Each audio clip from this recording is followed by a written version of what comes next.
Hello, everybody, and welcome to a very special edition of the All Around Podcast. Today we're going to do our Microsoft E3 Roundup. The date today is June 14th, 2017, so all the big press conferences are over. So unusually, as you might notice, today we have a different guest with us. So I'm Jeremy, as always, but this is Zach. And we've got some stuff to talk about. Yep. Right? So the first thing we're gonna talk about, E3 just happened. Started Sunday, finished Tuesday. Yep. And this little segment's gonna be on Microsoft. Yep. And they blew us away with a lot of titles and updates. There was a lot. They started off the entire conference with announcing a brand new system, the Xbox One X, which was previously codenamed Project Scorpio. So we got a price point, which is $499.99, which is okay.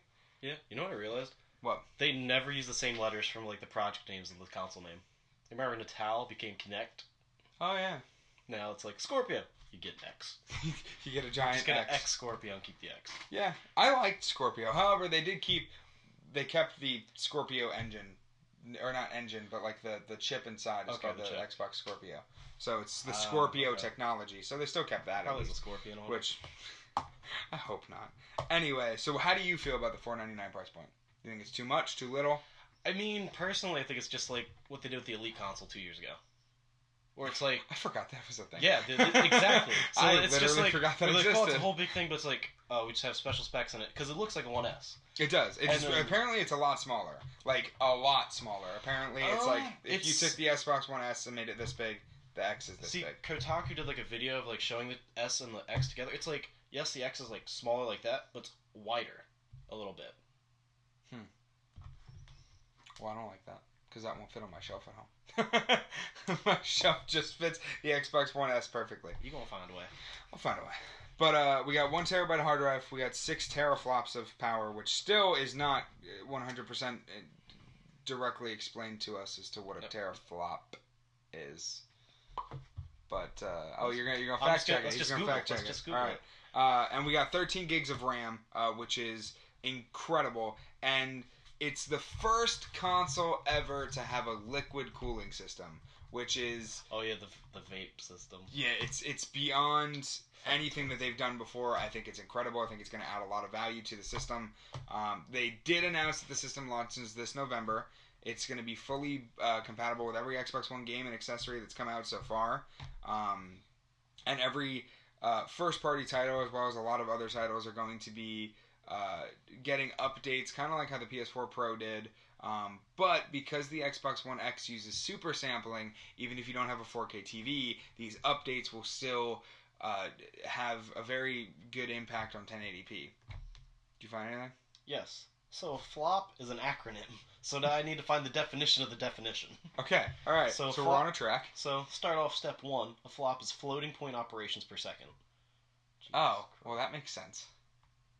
Do you know the definition without me having to look up the definition? No, but I now understand why they call it a flop. Let's see.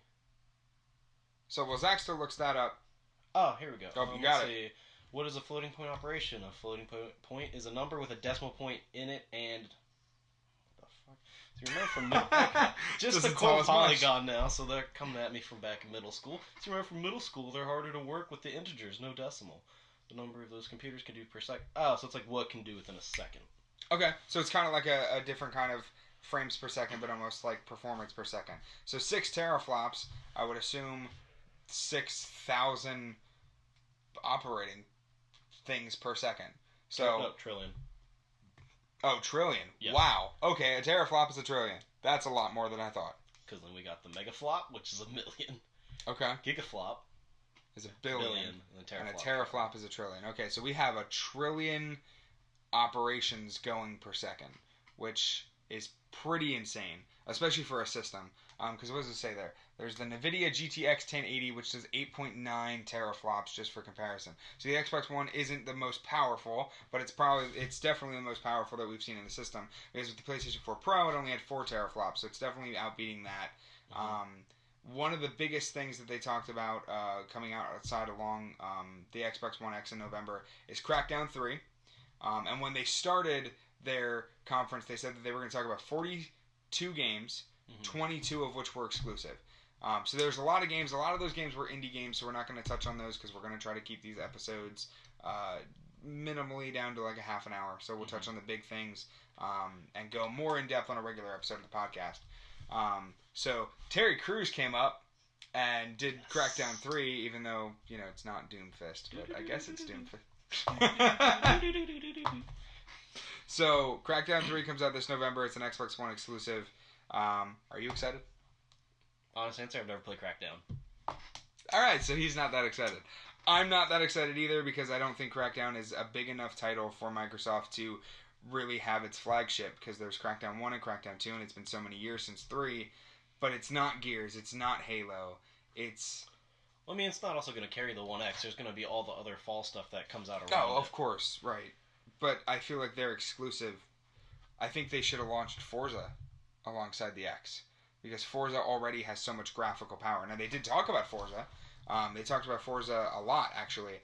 So Forza 7 is going to have the most amount of cars ever in a Forza game. Comes out exclusively for the Xbox One in September.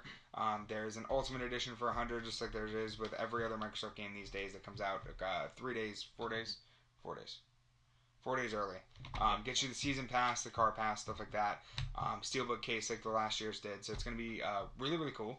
I'm actually excited for Forza. I kind of wish Forza would do another spin-off other than Horizon. But I guess I'm okay with 7. What else could I put next to Forza? I don't know. Dirt. Right.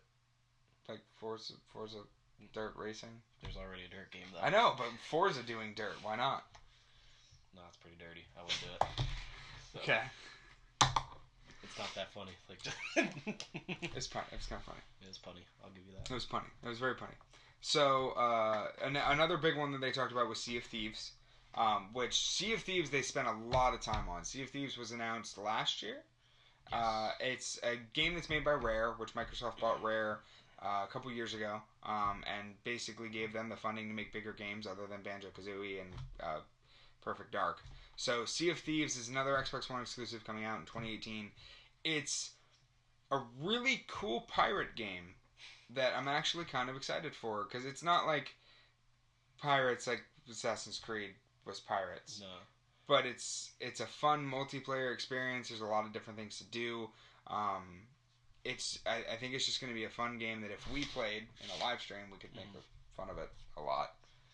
But I'd be yelling Gum Gum too much, though. I'd be yelling One Piece references the whole time. It's basically a One Piece game. No, I can't eat devil fruit. I'm sorry. It's going to be a no for me. Okay. All right, Randy Jackson. They talked about Cuphead, which Cuphead is really, really cool. Yes. Cuphead, for those of you that don't know, is basically... It's also a playthrough we could do on both channels. It is. That is a playthrough we could do. It comes out in September. I believe it's September 29th. I think that was the date that we were given. Mm-hmm. It's exclusive on the Xbox One. Cuphead is a 2D side-scrolling game, which originally was not a platformer. It is now a platformer.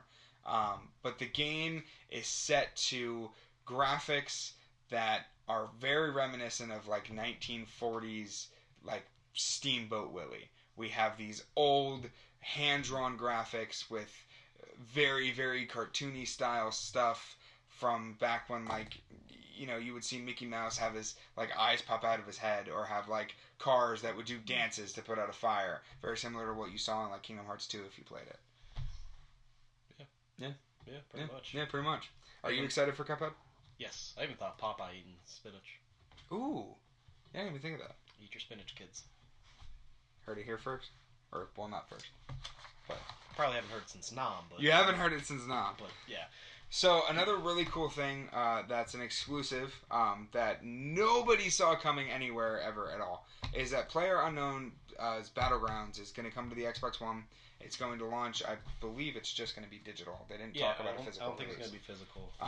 But it's going to be an Xbox One exclusive. For those of you that don't know what that game is, essentially the biggest part of it is it's 100 players, right? Yes. Oh, yeah. That's hilarious. I typed it in Google to get more facts, and people are already asking if it's on PS4. So the game is essentially 100-player battle royale. You have one life, and once you're dead, you're dead. Yes. Right?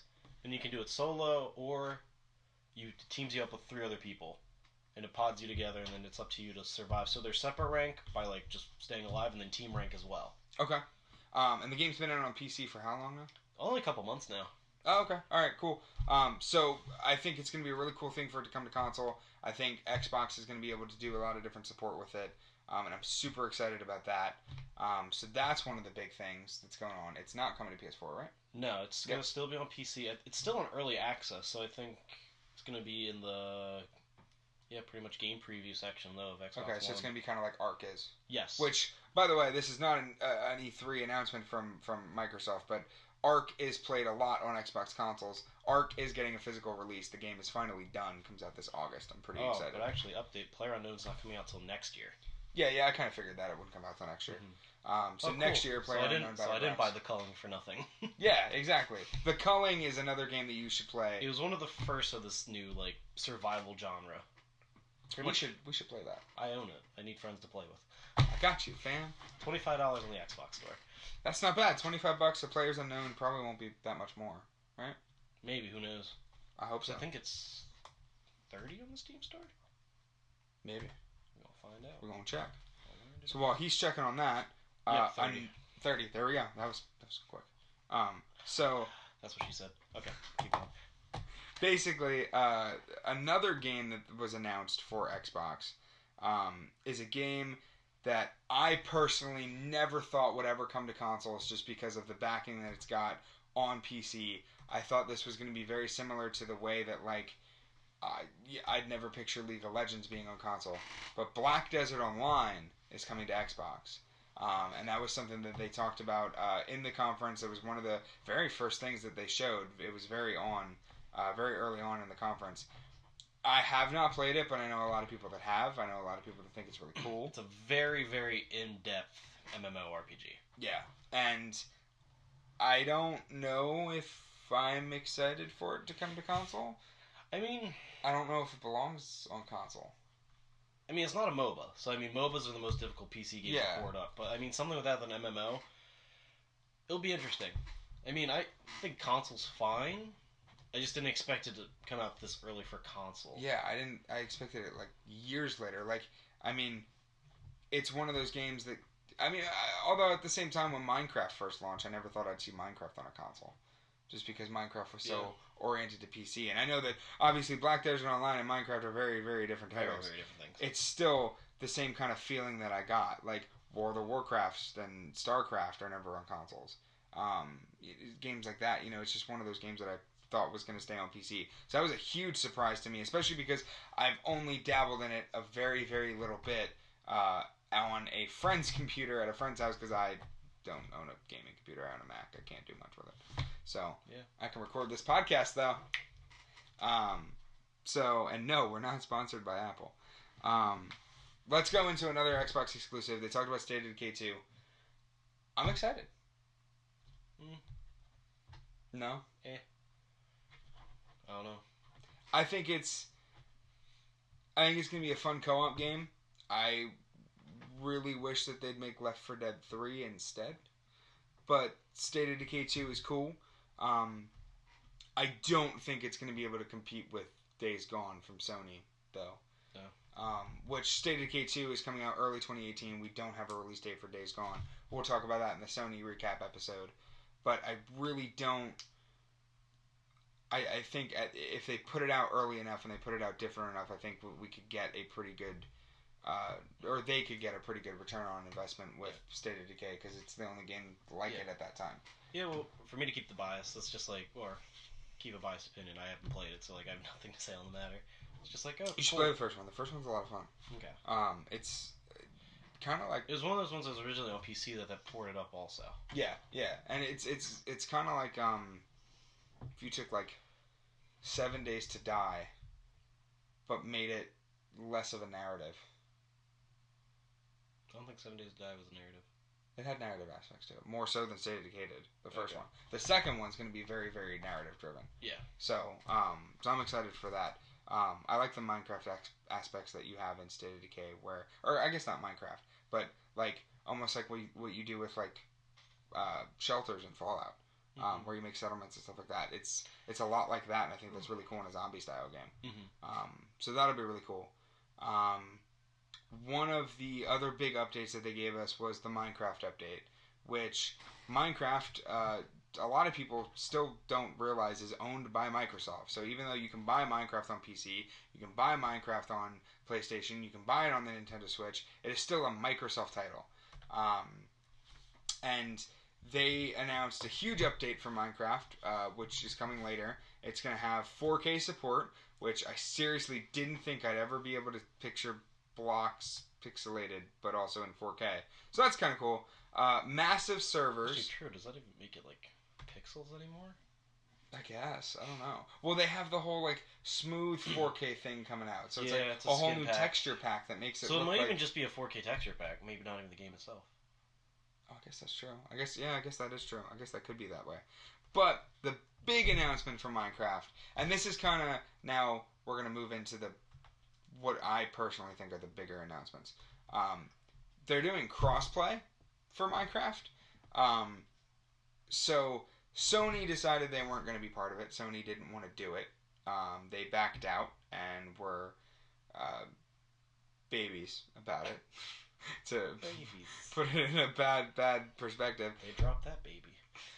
But Minecraft is going to be crossplay between all Xbox family systems that support it, the Pocket Edition on iOS and Android, the Nintendo Switch and the Wii U versions of the game, as well as PC.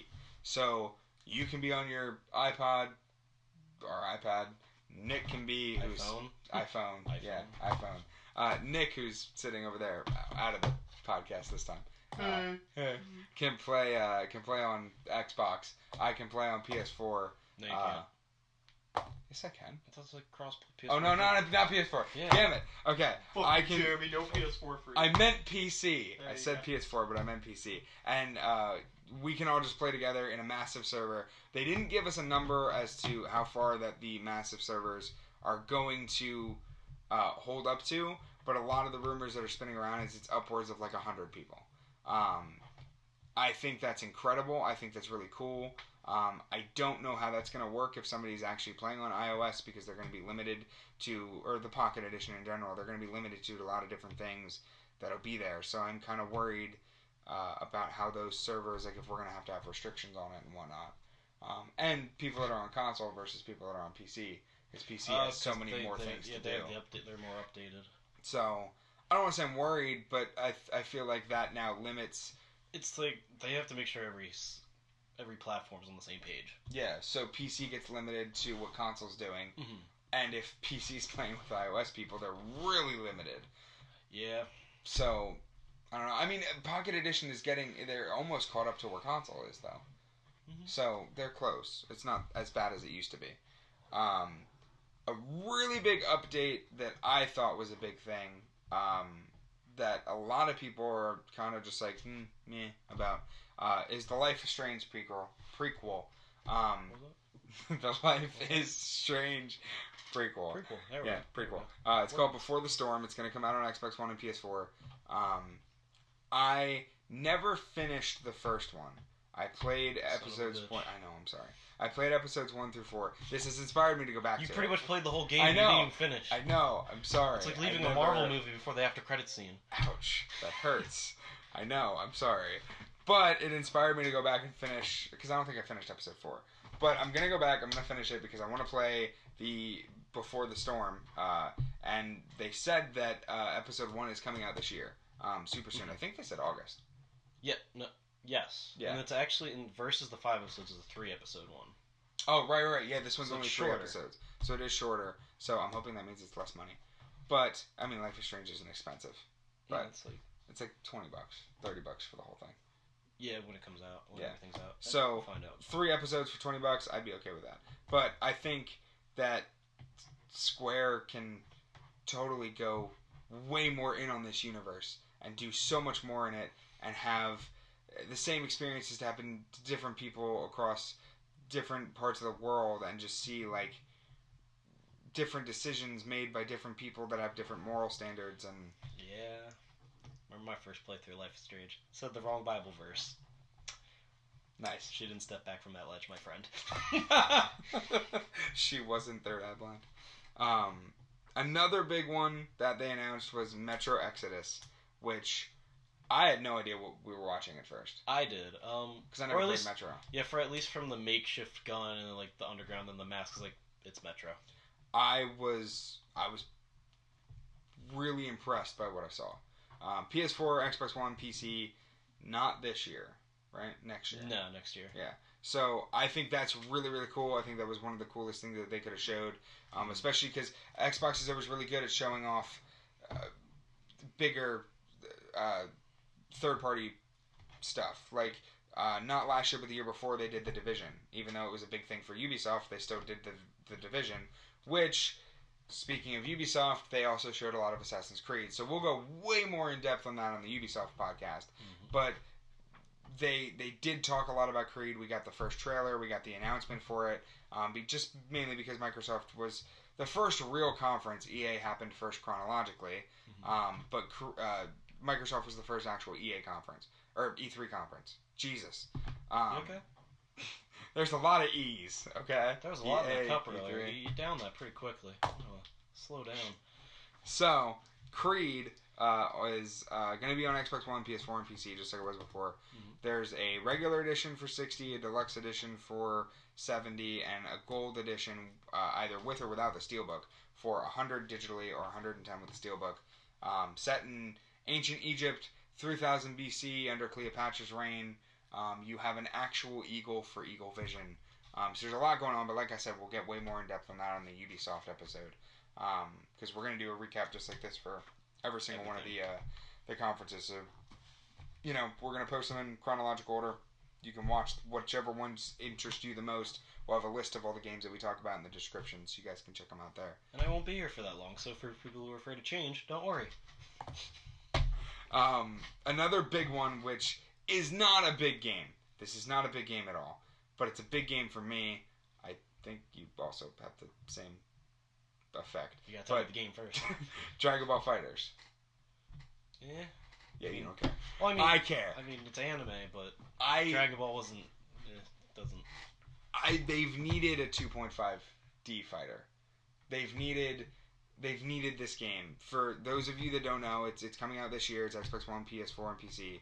It is essentially take Marvel vs. Capcom and just use Dragon Ball Z characters. Side-scrolling, made by the people who made Guilty Gear. Yes. Which you had the right formula for a while, but since it got slept on from the other fighting games, didn't get much attention. Yeah, but I think Dragon Ball Fighterz, and it's technically Dragon Ball Z Fighters, but the Z is at the end of Fighters instead of an S.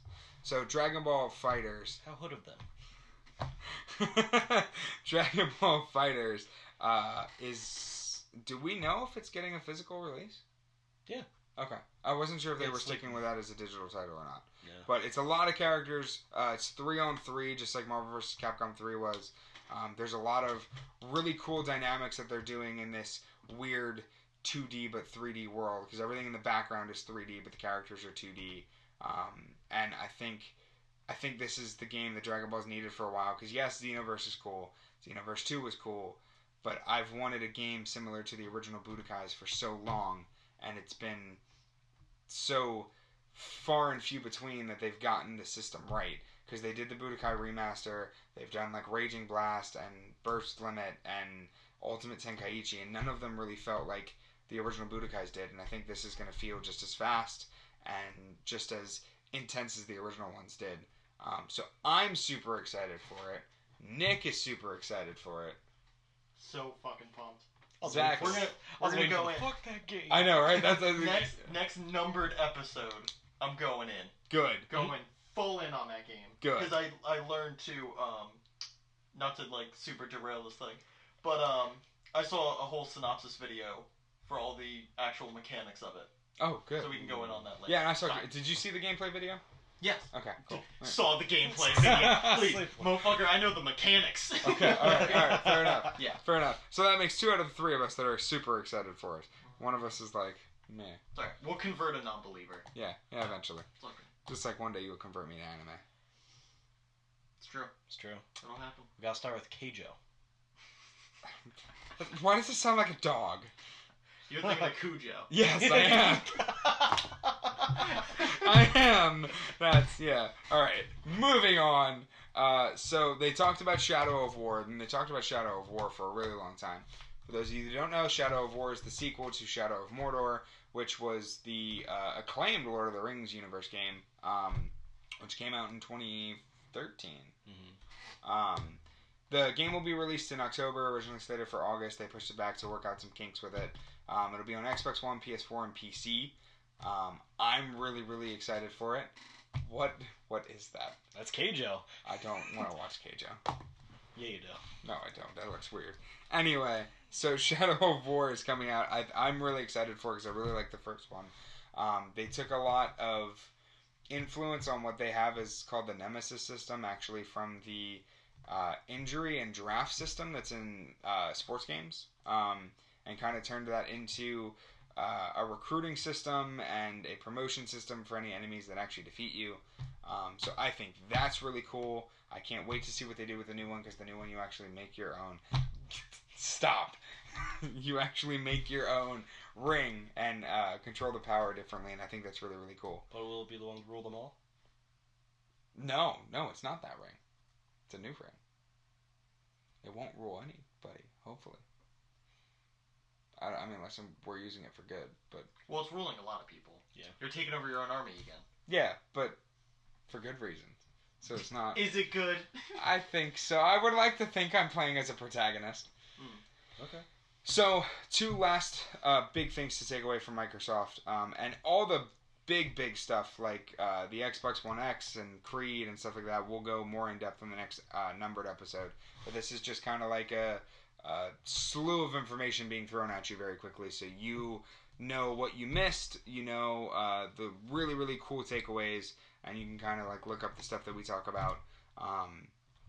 The biggest, which I don't really want to say is the biggest, but it's news. It's news. They're adding OG Xbox games to backwards compatibility, which is really, really cool. But they only gave us Crimson Skies. To start? Yeah, that's it. That's the only one that's been confirmed. So, I have a feeling that it's not really going to be a lot of games. And they launched this program 2 years ago, and we're only at 350, 360 games. Mm-hmm. So, I don't know how much support they're going to put on the OG Xbox games. Yeah. But if I can play Sonic Heroes on my Xbox One, you better damn be sure I will. Okay. So yeah, so that's cool. They're also bringing back another form of the original Xbox controller for use on the Xbox One. I don't know if that's needed though. Do you not have an opinion? No, at first I thought you were talking about the GIF. No, I'm not talking about the GIF that's on your screen. Oh no, also the joke would be, instead of GameCube adapter, Xbox adapter? the Xbox adapter. I don't want that. I don't need that. I don't want the white and black buttons again. I can deal with the bumpers. I don't need the... What do they even call it? What? That controller. There's like a name going around on the internet for it. It's like not the Titan, but like something else that starts with a T that's like an obnoxious name for a controller. Anyway, the thing that they ended their conference with was a really, really cool new game that you like to not call by its actual name. I mean... Anthem. It just sounds like a familiar game that the developers have made before. Yeah. Also, it sounds like two other games that one of the developers have made. So, Anthem is made by EA and BioWare. And Anthem is essentially the equivalent of taking Titanfall, Destiny, and Mass Effect and putting them in a crock pot and or a mech suit, or a mech suit, and kind of making them into one thing. I think it's going to take the best of each one of those because they finally got facial stuff right. Sorry, Mass Effect. Plot twist: it's the actual Gundam versus game.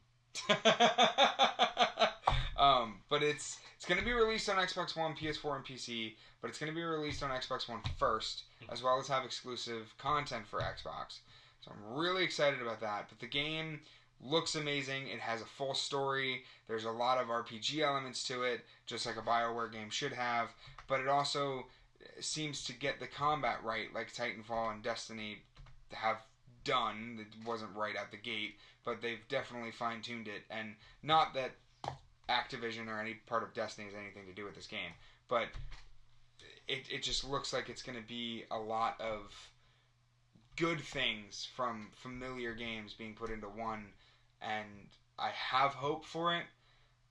I just really don't want this to be like the next No Man's Sky or the next Mass Effect Andromeda, where I'm super hyped for it, and I pay $60 for it, and I take it home, and I trade it in the next day because I literally can't play it and have no desire to. And I really think this game is cool. I think there's a lot to do with it, and I really hope that there's like... They kind of showed off like a not a raid, but they showed off like... It's a mission. Yeah, and then like but you could pull in people from elsewhere. But I really hope that you can just go and do your thing with those people from elsewhere. Mm-hmm. That it's not limited to, hey, we're going to do a mission.